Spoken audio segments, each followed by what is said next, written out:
Welcome to the Fundamental Baptist Podcast. There are many types of Baptists, but being a Baptist once meant that you were a fundamentalist.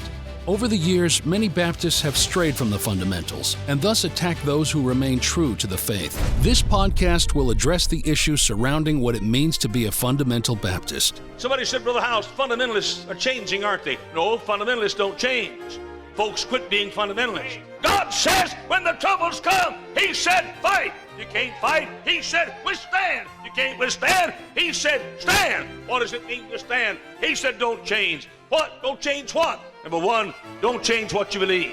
Here we will reason concerning the Scriptures about the doctrines we hold dear. We believe in souls being saved, lives being changed, and Bible doctrines being strengthened by the Word of God. We believe in the local church, soul winning, missions, and everything taught in the King James Bible. I thank God tonight for this wonderful Bible. You know, I thank God it's a perfect book, and I love the Bible. Doesn't need any addition, no correction, nothing taken from it. Thank God tonight for the Holy Bible. I like it just like it is. We are not ashamed of being fundamental Baptists, and we want to encourage others to remain true to the Bible, their Baptist heritage, and to not change what they have been given. You just stick with the book. You can't beat this book. Why does every generation feel that we got to change it just a little bit because our daddy did it like this and our granddaddy did it like that, and let's change it just a little bit? You change it, and things that are different are not the same. The same commit thou to faithful men. Thank you for joining us in our discussion of what it means to be a fundamental Baptist. Hello and welcome. Welcome to the Fundamental Baptist Podcast. My name is David Baker, one of the hosts, and glad that you're here. If you're following the dates, we took a few weeks off with some things that were going on. I'm going to tell you about that and make a podcast out of it. Down the road, we've got our regular co-host, my son-in-law, Brother Tim Peterson, coming back, and a few other episodes planned with some guests in it, so we're looking forward to that. A lot of good things going on. So let me tell you about what I was doing in the past few weeks and why we had the little break. So back in November of last year, our county Republican Party asked if I would speak at a veterans dinner. And I'm being a veteran, member of the 82nd Airborne Division, said, sure, I would love to.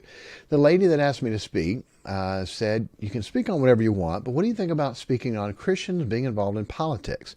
I'm like, sure, I'd be glad to. Everyone ought to vote and be involved.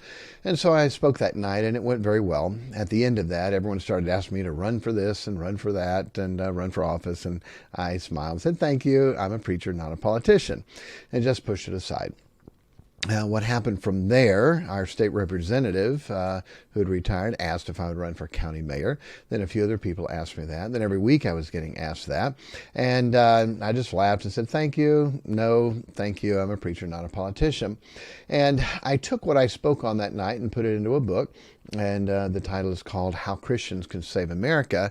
And in there, we use Edmund Burke's quote where he said, the only thing necessary for the tribe of evil is that good men do nothing.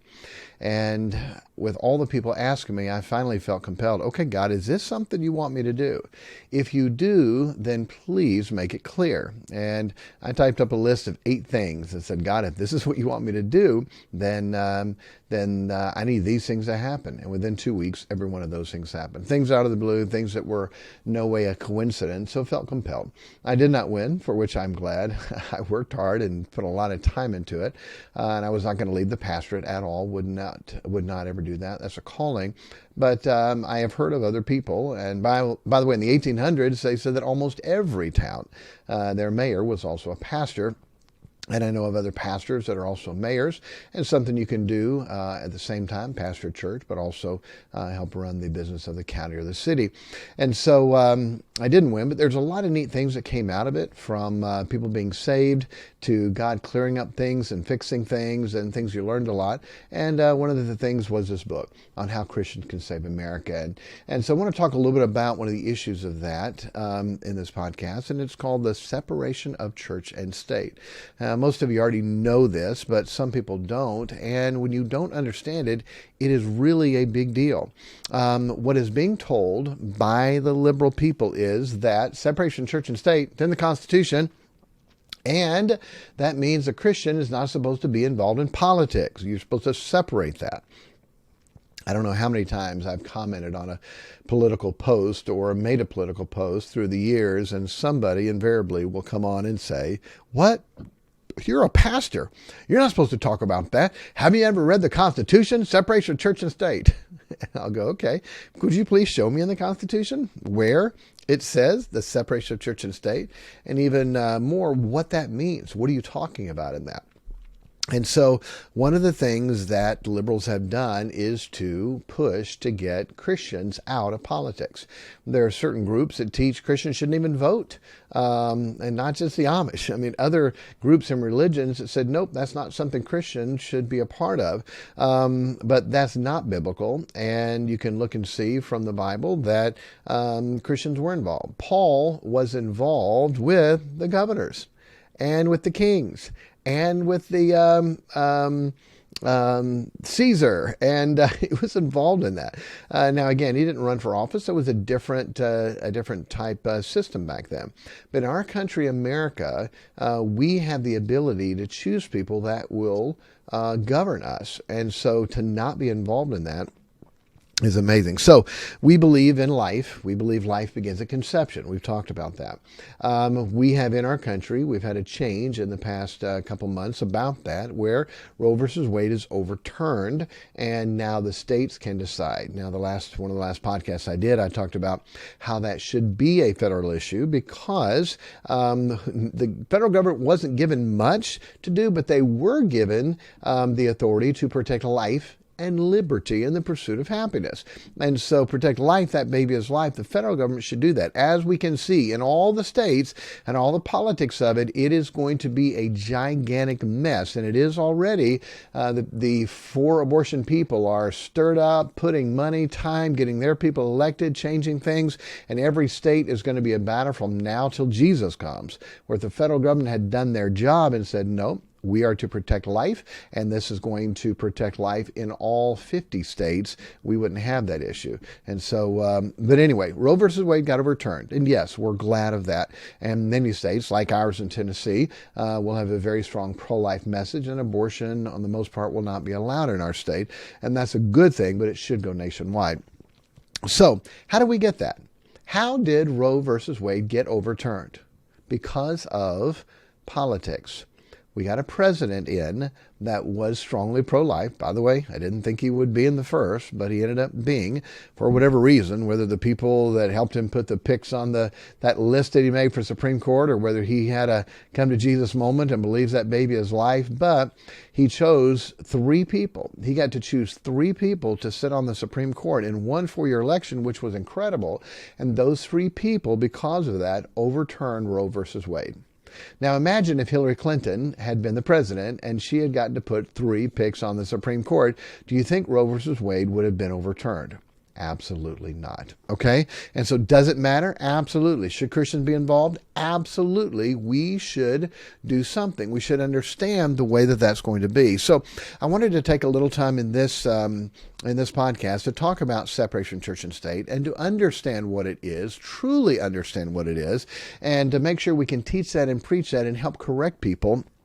Because they say in the numbers, some 40 million Christians, I don't know if they're saved, born again, but who claim to be Christian, some 40 million Christians in America don't vote.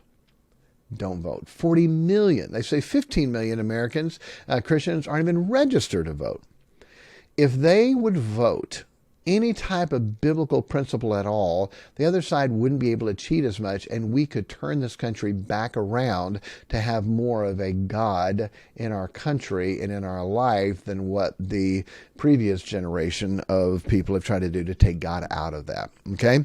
So the big argument is separation of church and state. You shouldn't even be in politics. It's amazing how many people have said that to me and posted that. And of course, running for mayor, that big thing came up also. Listen, I didn't give up my First Amendment right of freedom of speech just when I became a pastor. I'm a veteran. I served our country, willing to fight and die for our country. And so I believe I retained that right no matter what my occupation is.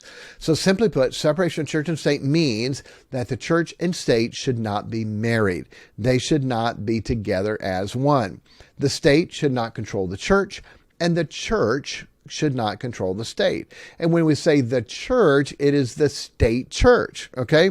Should Christians control the state? Absolutely. Every Christian should vote, and we should vote on biblical principles, and Christians should control the state. Absolutely, okay? But there should not be a church, the Catholic Church, the Anglican Church, the Congregationalist Church, the Baptist Church, any church denomination that is controlling the state. And that's what we have. So the First Amendment says Congress shall make no law respecting an establishment of religion. Okay? Let's stop there. That's the phrase. It's called the Establishment Clause. Congress. By the way, it doesn't even say that states can't do that. We'll get to that in a minute. Congress shall make no law respecting an establishment of religion. Basically, all that means is Congress cannot make a law to set up an established religion, a state religion, like the countries in Europe from which they came. All the countries in Europe had a state church, which meant if you were not of that church, then you were persecuted. That's why they came to America, where they could have their church, their religion, and exercise their religion the way they see fit without being controlled or persecuted by the state. Okay? Lutheran Church in Germany, the Church of England in England, Presbyterian Church in Switzerland, the Catholic Church in Italy, and so many other countries. You had the state and the church were married, okay? And the church would control the state would control the church. They're married together, and anyone that was not in that state church then is persecuted. The pastors were employees of the government and had to toe the party line. By the way, there are people in America that tried to do that too by paying some churches to promote their pandemic, paying them to promote their agenda. And that thing is going on even in our country today. So when this country was started, there were people that were concerned that these new United States would adopt a state religion. And if that were the case, the other religions would be persecuted. Many of the individual colonies had state religions when they were founded, and they lasted decades after the founding of the country. The states that had the Anglican Church or the Church of England as their state church were Virginia, New York, Maryland, North Carolina, and South Carolina. Their state church, okay, they voted in a state church for those states, and that was Anglican or the Church of England. There were some states that had the Congregationalist Church. That was a big church movement back then. Those were Massachusetts, Connecticut, New Hampshire. Some of these lasted for a long time. Maryland had their state church until 1867. North Carolina had theirs until 1875. That's almost 100 years after the nation's founding. So when people say, you can't have that, the states did for almost 100 years because the law or the First Amendment says Congress shall make no law. Okay, now we don't have that now. There's no state that has a state religion, but some states had that for up to 100 years. Separation of church and state just meant that the new country wasn't going to have a state church. Simple. The new country wasn't going to establish a religion as the state religion. Establishment generally meant that the government provided direct aid to the church and the pastor's salary. Whoever pays you is who you listen to and to whom you are loyal. Therefore, the pastor was working for the government. He would say what they wanted him to say. So what happened? Where did separation of church and state come from? Very simple. The members of the Danbury Baptist Association in Danbury, Connecticut, they were concerned about the influence of government on religion. They stated that if the right to practice our religion was granted by the government, then it could be taken away. Amen? Okay? We understand inalienable rights given to us by our Creator. So if the government granted us the right of freedom of religion, then the government could take that away. Okay? This is part of the letter they wrote to President Thomas Jefferson. Okay? Here it is. But, sir, our constitution of government is not specific. Our ancient charter, together with the law made coincident therewith, were adopted on the basis of our government at the time of our revolution, and such has been our laws and usages, and such still are. That religion is considered as the first object of legislation. And therefore, what religious privileges we enjoy as a minor part of the state, we enjoy as favors granted and not as inalienable rights. Do you understand their concern? Okay? So That was the first thing they took up, the First Amendment. So the government gave us our rights to the freedom of religion, then the government could therefore take away that. They were concerned about that. Thomas Jefferson wrote them back January 1st, 1802, and here was part of his answer.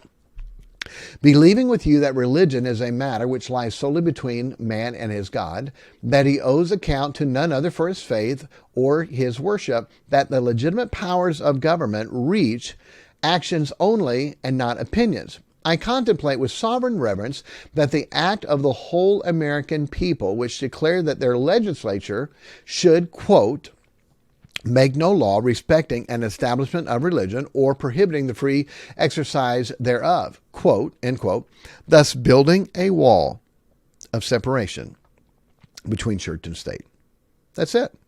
That's where it came from. A letter, not the Constitution, not an amendment, a letter from Thomas Jefferson to the Danbury Baptists explaining to them the First Amendment says that we will not establish a religion. We're not going to prohibit your free exercise thereof, thus building a wall of separation between church and state, meaning the state is not going to tell the church and Christians what they're supposed to do. That's it. There's nothing about Christians not being involved in politics. It was to keep government from interfering in the practice of religion. When our country first started, Christian involvement in politics was wanted. Many states had religious tests that you had to be faithful to church and be even moral to run for office. Okay? We don't have that today, but they did then. You understand the founding, they wanted moral Christians to be a part of the leadership of government.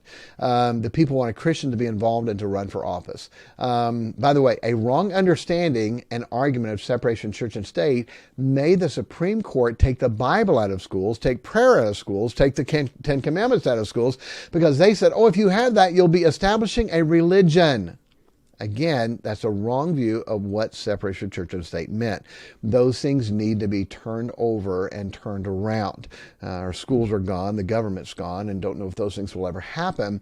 But a wrong understanding of separation of church and state is how we lost that. Okay, so to be able to understand Christians, should we be involved? Absolutely. Should Christians be a part? Absolutely. Should Christians run and be the ones that lead? Absolutely. Should we lead by biblical principles? Yes, we should.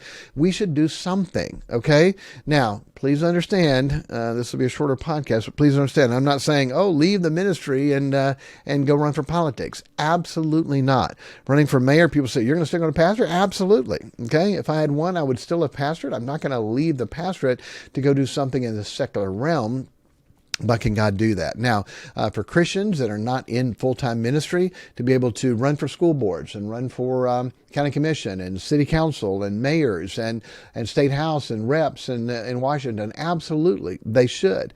Because if Christians were living by biblical principle and they were our leaders, then our laws would get back to common sense biblical principles instead of what we're having and what we're getting now, okay? It is a major, major place to do and be a part of that. Christians, should we get out of the ministry, and should we, I know many times that the moral majority, that was before my time, but people quit being a bus captain, became a precinct captain. Absolutely not. The gospel and people saved is still, and it has to be, the number one thing, the number one issue, the number one reason of why we are. But could God use someone, and could God use us to be a part of that? So many times Christians are so afraid to even teach or preach, and pastors are afraid to teach and preach against that because of fear of, oh no, they're threatening to take away our tax-exempt status and we could be taxed as a church. We should not be afraid of that. That is, they're muzzling the ox that treadeth out the corn. They're saying, be careful, you can't say this or this or this, or we're going to come after you. By the way, there are whole groups of churches that every election period endorses a candidate. No, you can't do that. They endorse it, they put it on video, and they send it to the IRS and say, please sue us. Please sue us, because they know they'll win. Because the Constitution, the government can't control what a church says and what a church does. You can't do that. And so we should not be afraid of that. We should teach it. We should preach it. We should help people. We should understand. At the recording of this, it's now August, almost September. Election will be coming up in November, the midterm. Should we teach and preach and talk about those principles and biblical issues? Absolutely. Should we explain the different platforms of what people believe? One hates God and pushes LGBTQ, pushes abortions, pushes all types of ungodly things. The other one stands against those. laws. Are they perfect? No, absolutely not. And it will never be, because they're people and they're humans. But we should vote for the best that is standing by biblical principles. And if not, you see what's happening. They will take away and take away and take away our freedoms. In California right now, there's a proposition that's on the ballot that if it passes, if a parent's child at 6 or 7 or 8 says, little boy says, I want to be a girl, the parents can't stop it. Do you understand? The parents can't stop it. So they can wear dresses and change their name and start on puberty blockers when they need to. The parents can't stop it, because that's what the child decided and what the child wants to be. You understand how big this is? Imagine that. The control of that. And that's done by what? Politics.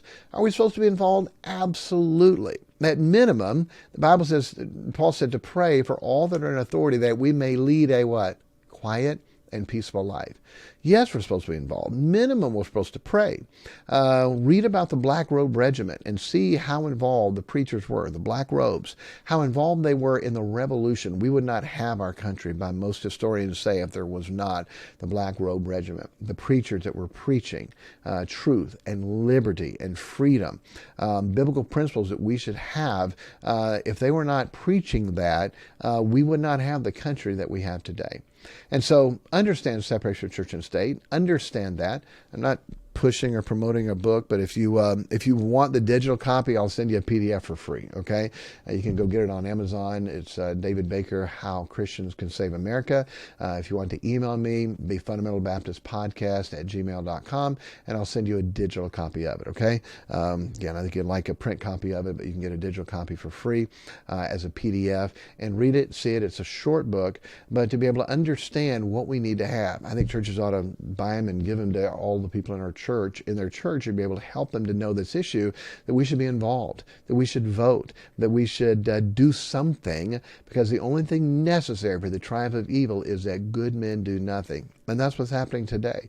You look and see in our bathrooms, transgenderism, girls in a locker room getting dressed, and a boy comes in there, fully male, and is able to take a shower there with girls, and that's legal, and you can't say anything about it. That's wrong, okay? That is wrong. How did that get to happen? Because they have squelched Christians from saying anything. You cannot push your biblical morality on us. This person identifies as a female, so they're allowed to go in a female locker room. Oh, this person identifies as a female, but she, who's a he, likes girls. So it's a man who likes looking at naked women, but he says he's a girl and he likes girls, so he's really a transgender female that's a lesbian? What a mess. What junk that is. I'm the chaplain at County Jail, and there's some of these prisons that are allowing, quote, transgender males to go into female prisons because they identify as a female. Well, pretty soon, guess what's happening? These females in prison are getting pregnant. Oh, maybe they're not as female as they think they are. It's a mess. It's perversion. It's against God. It's wrong. And why? Why do these things happen? Because good men do nothing. Preachers and Christians aren't willing to stand, aren't willing to preach, aren't willing to teach, aren't willing to make these things known. And because of that, we're losing our freedoms over and over and over. To see what's happening in our country, it's because of us. It's me, oh Lord, standing in the need of prayer. Again, in closing, Roe versus Wade was overturned because of a president that appointed 3 people to the Supreme Court, that when an issue came before them, they took the case and they overturned Roe versus Wade. Somewhat 60 million babies have been murdered since 1973. And by the way, why in 1973 was that even passed? Everybody, including Ruth Bader Ginsburg, says, if you know anything about the law, to be able to try to prove by the 7th and 14th Amendment, this right of privacy that's not in there, by the right of privacy, I can murder my baby if I want to. That's the argument, okay? That's the legal argument. And they all said that's horrible legal law and precedent. How did it get to be that way? Because the presidents back then put liberal people on the court who did not believe in the original Constitution, did not believe in the originalism. You could create it to mean whatever you wanted it to mean. That's how we have that. Please understand. By people not preaching and teaching and living and voting for the right people, we put presidents in that put liberal people on the court that allowed Roe versus Wade to happen. 60 million babies murdered. Why? because Christians were not involved. I believe that. I believe you can prove that. Because if all the Christians who claim to be Christians were voting by biblical principle, do you believe it's okay to murder a baby? Yes. Okay, not voting for you. If we just stood on that one principle, that one issue, Roe versus Wade would never have happened. Never. It is a big deal. Hey, understand separation of church and state. Teach it. Preach it. Understand it. Get this book. There's a lot more things in there that can be very helpful. Okay?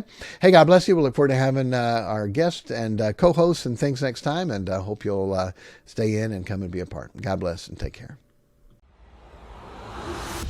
Thank you for listening to the Fundamental Baptist Podcast. If you have any questions, you can email us at thefundamentalbaptistpodcast@gmail.com.